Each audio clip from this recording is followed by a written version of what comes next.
Alright, greetings everyone. This is Chris Dixon and I'm back with another video. Hope you're all doing good and well.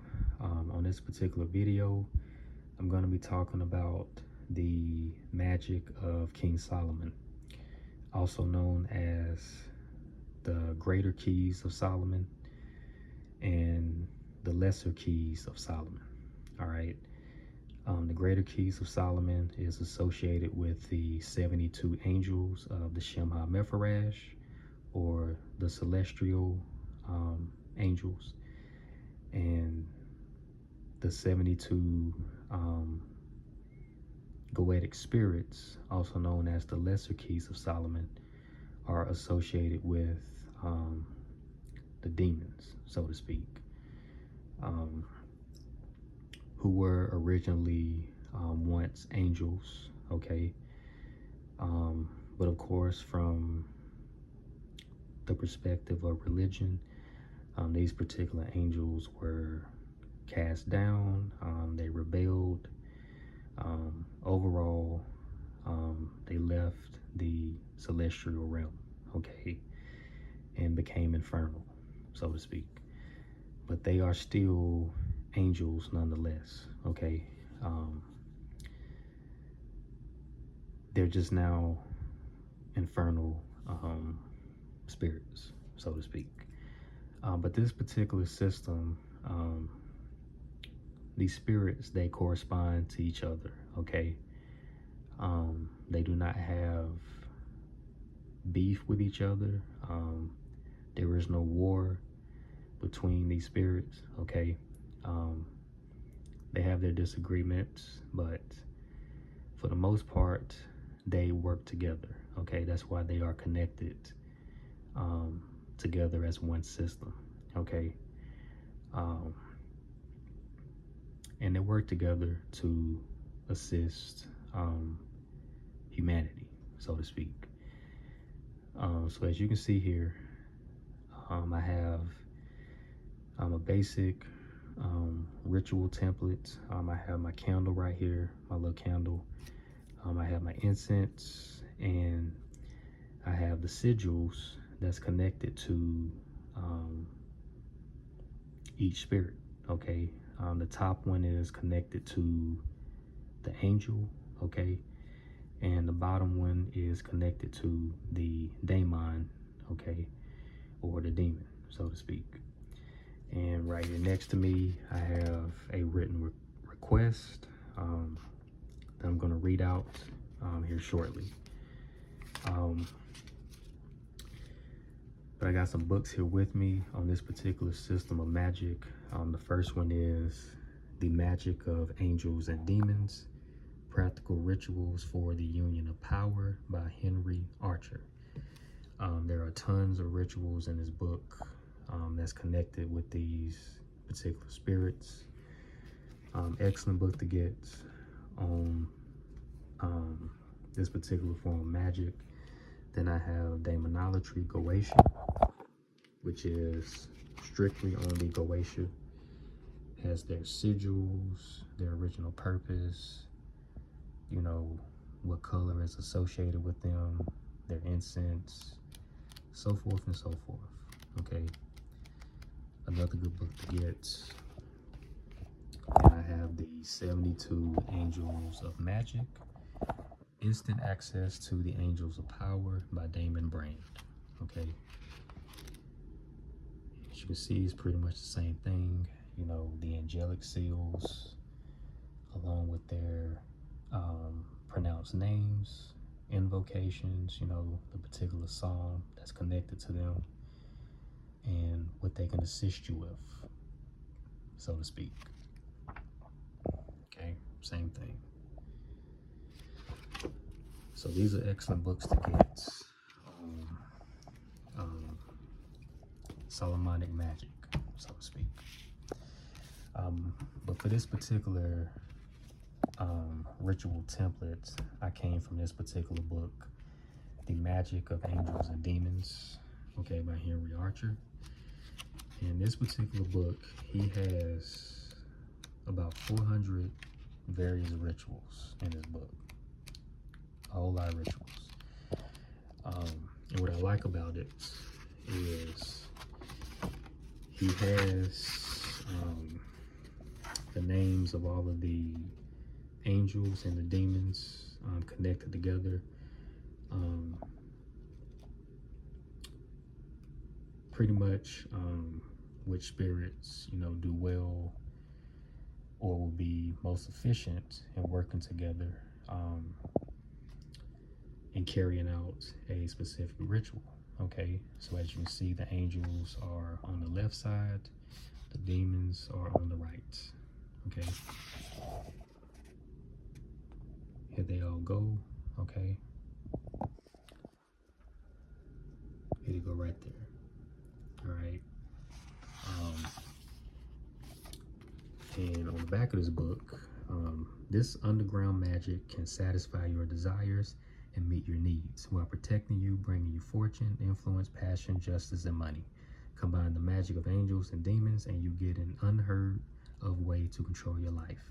The union of power is a priceless method for tasking the angels and demons without any sacrifice or confusing rituals. Discover sigils and methods that have been kept secret until now. There are hundreds of books about the 72 angels and thousands of books about the demons of the Goetia, but there has never been anything like this. The harmony of power is created by giving the demons to operate in the realm where they thrive. They are overseen by the wisdom and might of the angels. The magic is safe, comprehensive, and uncomplicated.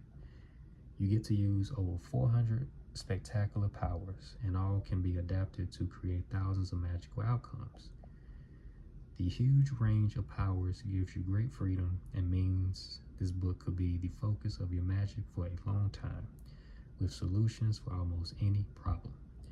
The secrets are backed up by a lifetime of research, and all the proof you need is provided.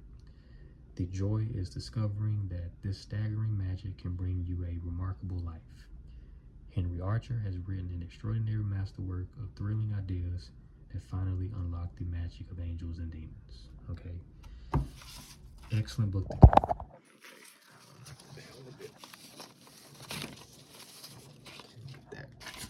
get. All right. So, this particular book is excellent to get. And for this particular template, I chose the 25th, okay? And this particular,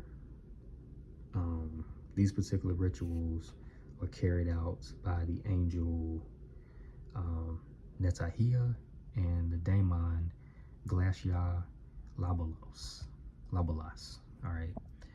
As you can see right here, these are the particular rituals that they can assist you with specifically. For this template, I chose the second one, which is to become wise on a subject that is important to you. All right. As you can see down here, there are 3 other angels that's included in the ritual. If you choose to use them, you don't have to, but if you want to make the ritual more potent and powerful, you can use these 3 attending angels, okay? But the ruling angel is Netahia, okay? And the main demon is Glacia Labalas, okay?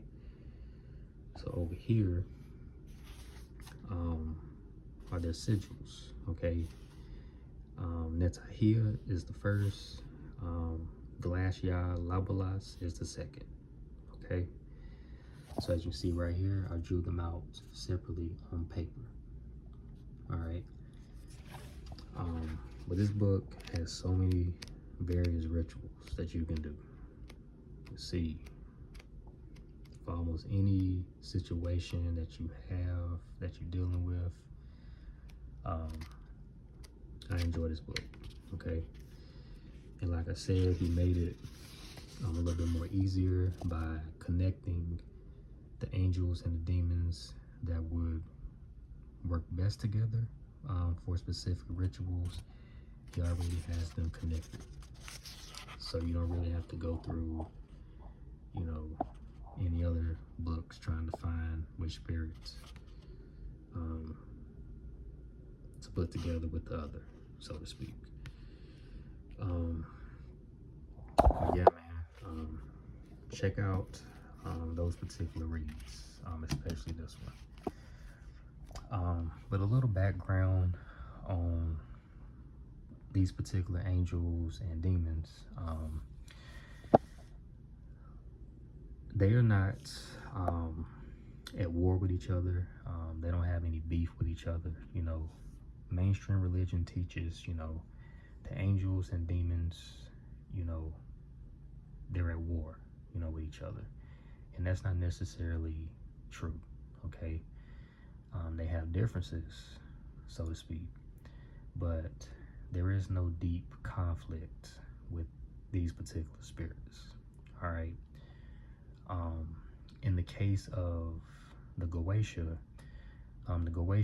were once angels in the celestial realm themselves.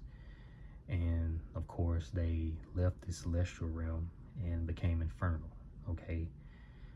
They're still angels, but they became infernal, okay, in their nature, so to speak.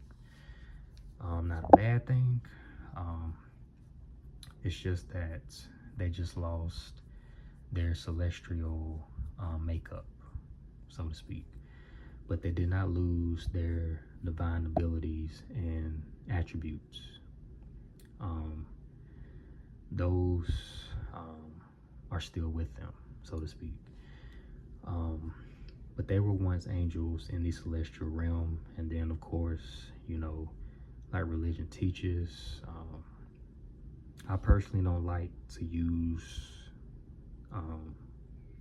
the phrases cast down, you know, kicked out of heaven, so forth and so forth.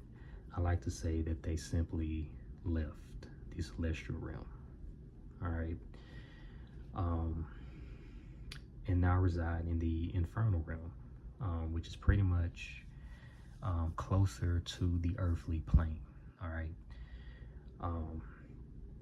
But they still work with the angels that remained in the celestial realm, okay? And that is where you get this form of magic, so to speak. And an important factor when it comes down to understanding angels and demons is understanding what these terms mean, angel and demon, okay? The word angel is technically a title along with demon, so to speak. They're both titles. Angel simply means messenger, all right? And demon, when you trace its etymology back to its original Greek language, the correct term would be daemon, all right? As well as Damien. But daemon would be the correct term, all right? And the word daemon means wise spirit, all right? It also means a guiding spirit, okay? Also means genius, okay?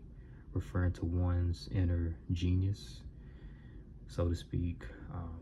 Some people like to say their higher self or their true self,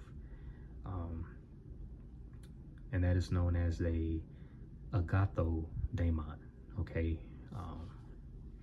which is pretty much a good daemon or a guiding spirit, all right?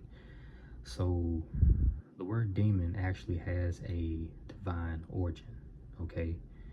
And like I said, genius is also where you get the term genie from. And you can read about genies or the jinn in Islam, all right? Another very powerful, magical race of beings, okay? But you can read about them in Islam, the Quran, they're mentioned, and of course, you know, with jinn magic that is associated with Arabian magic and Eastern mysticism, so to speak. And I'm going to talk about that form of magic a little later on. But the word demon, has a divine origin, as it connects to the original Greek. And that correct word would be daemon, okay? So the Goetias are not evil spirits, as in the sense of what the word demon became to mean later on, okay? These are daemons, or spirits that are of high intelligence, so to speak. Just like the angels, okay? Both are, both systems are spirits of high intelligence, okay? And like I said, they work together in this form of magic. So the Goetia, they are not evil in their nature or malevolent in their nature. Even though they can do, malevolent things, that is not primarily their nature. All right. Some spirits are beginner friendly and easygoing. Some are not so beginner friendly, okay, and can pose, deep challenges, so to speak. So it's more so of you studying and understanding, each spirit, okay, and gaining a thorough understanding of their nature, okay, along with the angels, so to speak, because the angels can propose challenges as well, okay. They're not spirits that are so easygoing, towards humans. They can pose challenges as well. All right. So it's very important that you understand these things as you work with this particular system of magic.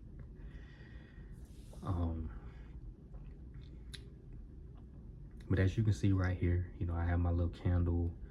I have my incense, and I have the paper right here in front of me with their sigils on the front, okay. The top one is the angelic sigil, and the bottom one is the Goetic sigil. All right, and I got my request right here that I'm going to read to you all. But when you go into your rituals, okay, you don't need a whole lot. You don't have to provide so many offerings and things of that nature. As you can see, the incense, will work just as good. If you feel the need to add, some extra things for an offering, you can, but you don't have to, okay? Offerings, of course, spirits, enjoy offerings. They don't require you be extra, so to speak. Just keep it, thorough and, simple. All right. When it comes down to the sigils,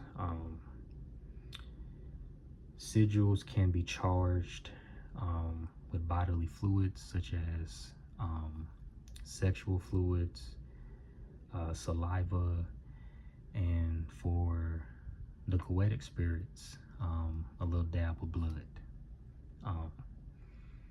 You can charge the Goetic sigil with your blood. Angels do not require, nor do they desire, your blood, okay? So keep that in mind when you're working with this form of magic and you are charging your sigils, okay? You're not cutting yourself or doing any type of harm to yourself, just to get, a dab of blood.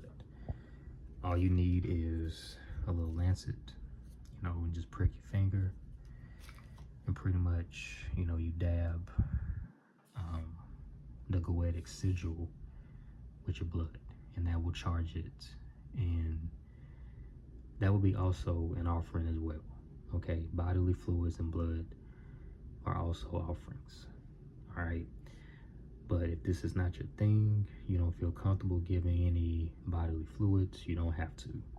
All right, but it will make the magic more potent, and it will charge the sigils, okay, and make the sigils more potent, so to speak. So just a little tip on that. All right. Me personally, I like to do my rituals in the dark because it's more relaxing. I'm more focused, and simply doing these types of rituals or just doing magical rituals at night in general works more better because there are less distractions, all right, at nighttime than it is in the day. But you can do magic in the daytime, you know, whenever you need to. But magic is where it's most powerful. All right.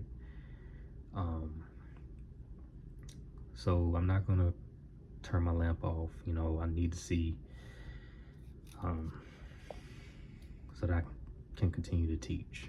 But when you go into your rituals, of course, you want to go into it relaxed. You know, if you want to put some music on that's, you know, relaxing, like meditation music, you know, you can do so. That will help you get mentally relaxed, you know, before you go into the ritual. Make sure that you are cleansed and bathed. You know, make sure you shower and bathe when you get in before you do any magical ritual. All right. Make sure there are no distractions around. Pets are in the other room, children in the other room, and there are no distractions. Okay, very important. So you want to go ahead and light your candle. So I'm going to go ahead and light my candle.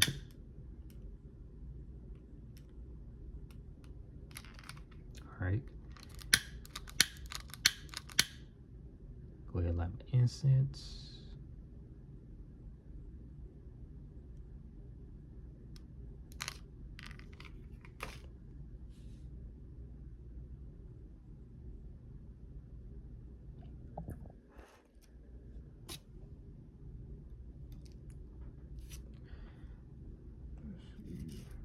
All right. So, this is what you do before you go into your ritual. Of course, the lights will be off. And what you do when it comes down to the sigils, what the sigils do is they connect you with these particular energies, okay? These energies reside in you. They reside in your subconscious mind, okay? And when you gaze into the sigil, okay, you maintain contact, or you make contact with that particular spirit.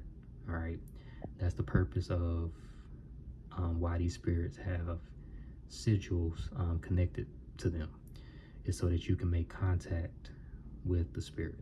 All right.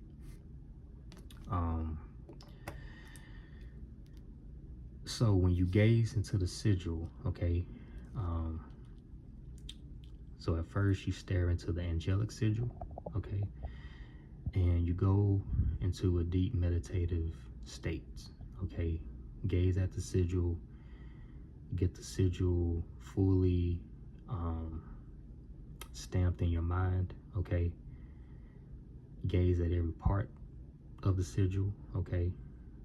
And as you gaze into the sigil, it will appear like it's glowing, okay. So that means that you're tapping into the energy, okay. So you just gaze at the sigil until it appears like it's glowing, okay. And then you go on to chant the name of the particular spirit. In this case, we start with the angel. So Netahia, Netahia, Netahia, Netahia, Netahia. and you say that at least 5 times, or if you want to say it more, you can, okay? But as you chant their names, you may notice, you may start to feel a certain sensation between your eyebrows, which is where your third eye is. You may also feel their presence around you, okay? These are signs that you are making contact with the spirit, all right? And sometimes you may not feel anything at all, and that's okay. That does not mean that they didn't hear you, okay? They very much did hear you, all right? So everybody's different, you know, each experience may be different, okay? But just notice certain sensations that you may feel, okay? Don't get spooked out, you know, it's common, but it's showing you that you're making, you know, contact, all right? So we move on to the second one, the goetic spirit. So you do the same thing. You gaze into the sigil, all right? And of course, you know, when the lights are out, the candle flame is going to be lighting up the sigils. So it's going to make them more, you know, glowy like, so to speak. But you gaze into the second sigil and you chant the name of the goetic spirit. Glacia labolas, glacia labolas, glacia labolas, glacia labolas, glacia labolas. All right, same thing. All right, so you can take a few deep breaths. You can take about 20-30 seconds before you read your request. All right, and then you go right on into it. Okay,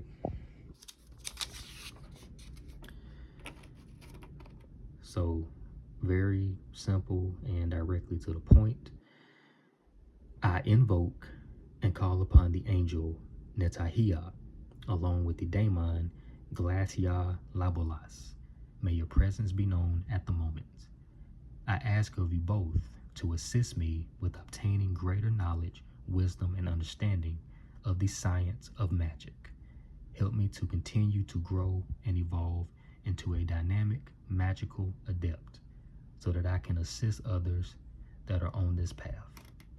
I give thanks, and it is done. All right. Very short, plain, directly to the point. That's how you want to keep your requests. You don't want to write no whole entire letter, all right? Because spirits already know what you are desiring and what you need before you even come to them, okay? So just word it out, very thorough, directly to the point, okay? If you want to stay in your ritual a little while longer, you can. And a good thing to do, if you do so, is go into meditation and visualize your request being fulfilled. So in this particular case, visualize, you know, you obtaining more knowledge, wisdom, and understanding of magic, and just being this dynamic, you know, magician. And you know, you're assisting people, you're teaching people. You know, you may even, you know, write a book, you know, one day, to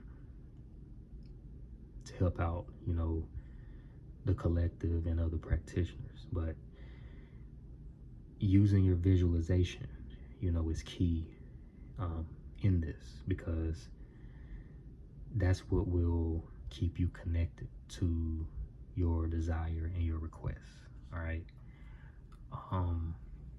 And you do that for about 5 minutes. You know, if you want to do a little bit longer than that, you can. Okay.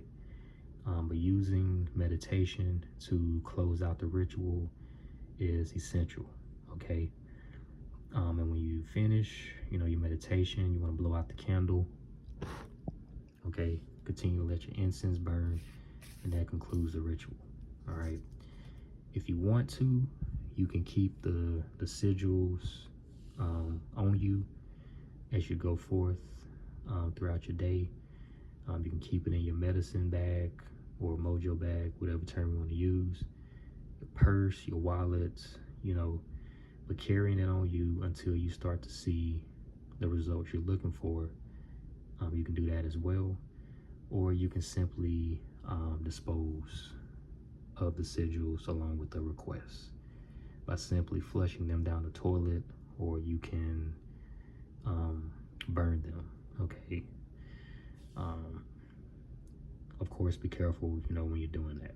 All right. And that's pretty much how you carry out a ritual to these particular spirits. I guarantee you, you know, you will see results. You know, I've been working with this form of magic for a while. It was one of the first systems of magic that I got into. And I've been, you know, sticking with it. And I enjoy it. All right. And I've seen results, you know, in my work, and I'm continuing to see, you know, growth, you know, in my personal life. You know, it can be challenging, you know, working with spirits. You know, they're not easy to work with. Okay. No spirit is, in reality. But for the most part, you know, if you stay devoted to this path and you take it serious, you know, they will help you in your day-to-day life and in your spiritual and magical development. All right. But that's all that I have for this particular video. I hope that you all enjoyed it. If you enjoyed the content, like, subscribe to my channel. And I will talk to you all on the next video. Peace.